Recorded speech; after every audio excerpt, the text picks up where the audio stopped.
Hello everyone, thanks for watching, and today I'm going to show you the process of the collages that I've been making. Maybe you know, but I teach workshops as well in this amazing studio, and after the workshops often there's some leftover paints, which is perfectly fine.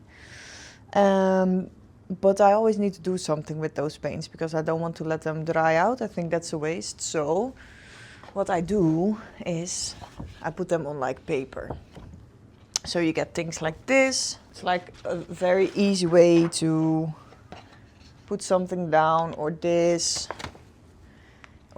And at first I thought I would do that and then use these pages as a background for my abstract work.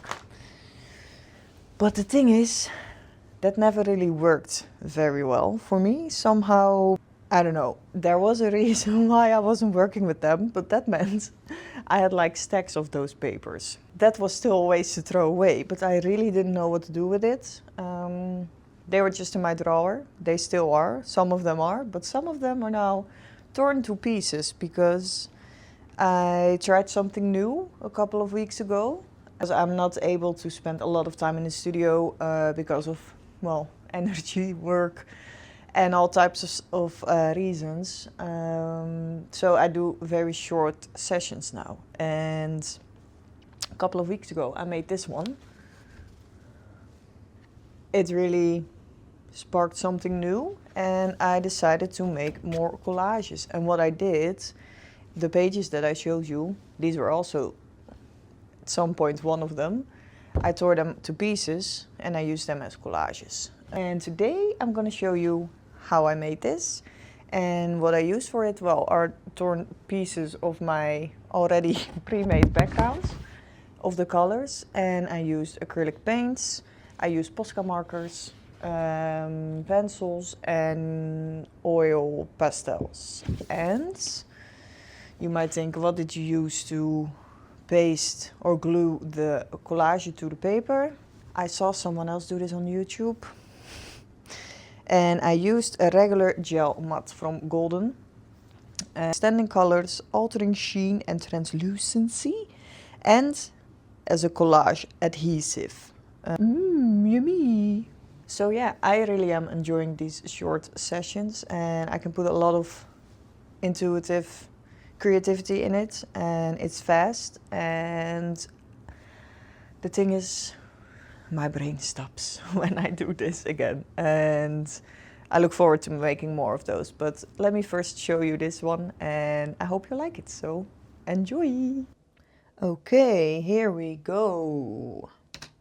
So at first I am just trying to make sense of the piece of papers that I have right now, and it's a lot of them. So I actually just picked 2 of 3 A4 or A3 sheets, and I tore those to pieces. And you see that I'm using a page that already has a background, and this is a way for me to combine all those pre-made pages that I once did. The one that I'm gluing now my my collage pieces to is actually one that I probably made 2 years ago, and that was a little experiment. And I don't throw a lot of stuff away. I always keep it because I know that someday they might come in handy, and now it was perfect to already have something on my paper that I could use as a contrast with the pages that I'm gluing to it.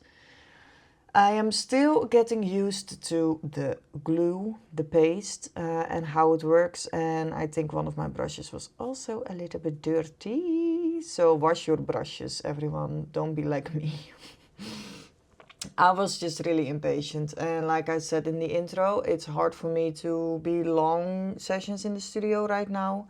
You may have seen my latest video, but my dad recently passed away, and it's hard to do anything for a long time. It doesn't necessarily have to be painting, it's just everything. It takes up a lot of energy, and I want to honor that and listen to that. So I'm not gonna force myself to be like very long days in the studio when I know that it will probably only block my creativity. And it also felt really weird to pick back up where I left off before he passed away, if that makes sense. So I really wanted to try something new. And I am also very sure that he would have loved these collages. He was really creative himself. And these were really freeing to do. And I felt a little bit closer to him and brought him back into my studio. And that was a nice feeling, opposed to how the other side of grief can also feel.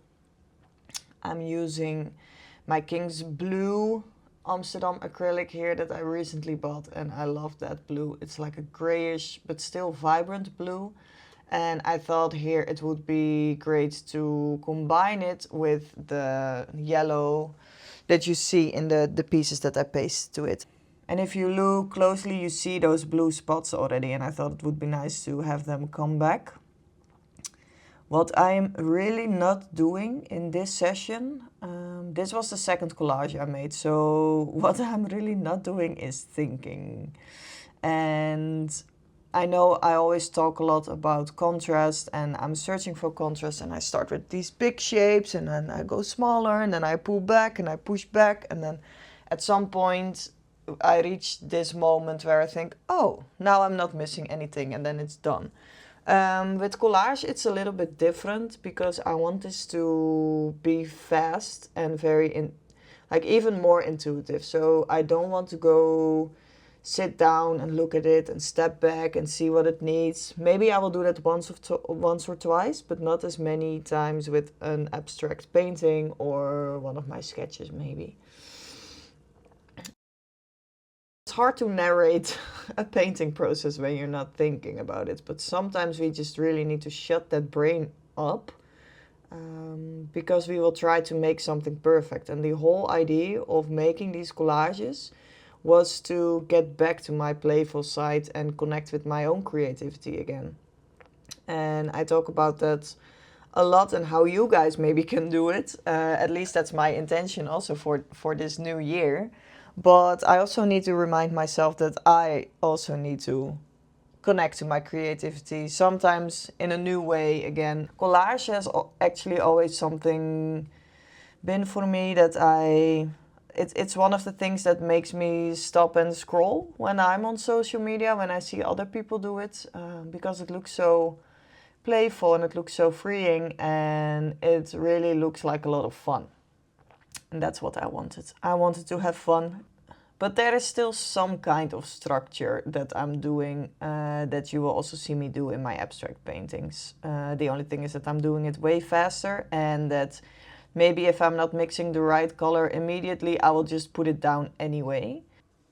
But of course, because, well, I am me, I will always look for contrast, and this light green worked really well to freshen up the piece a little bit, bring a little bit more life into it, because as much as I love that blue, it's also a little bit of, how can I say, it's a little bit of it's also really serene blue, but it can also be really melancholic, I think, and not the most positive blue that you will find around. That's why I put in the light green, because it was a nice contrast with it. Now I'm adding a little bit more darker values to it, so the lighter colors actually pop a little bit more from the page. While doing this, I was actually listening to The Smile, one of their albums. It's on my painting playlist. If you would like to, well, see what I listen to, I put all my favorite albums in one playlist. Because music and painting goes really hand in hand for me.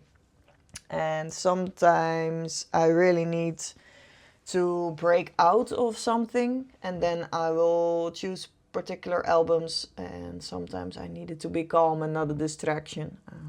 That's also why I listen to albums and not my playlist on shuffle. I'm one of those people who can't really who can't really handle that, because when I paint, you enter a specific mood, and then if the song after it keeps distracting you from that mood, then I'm probably not gonna be able to finish a painting.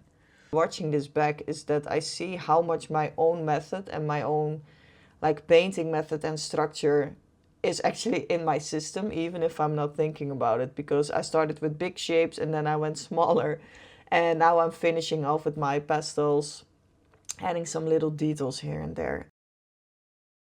And this is what it is. So I hope you like it, and thanks for watching, and I will see you hopefully in the next video. Bye bye.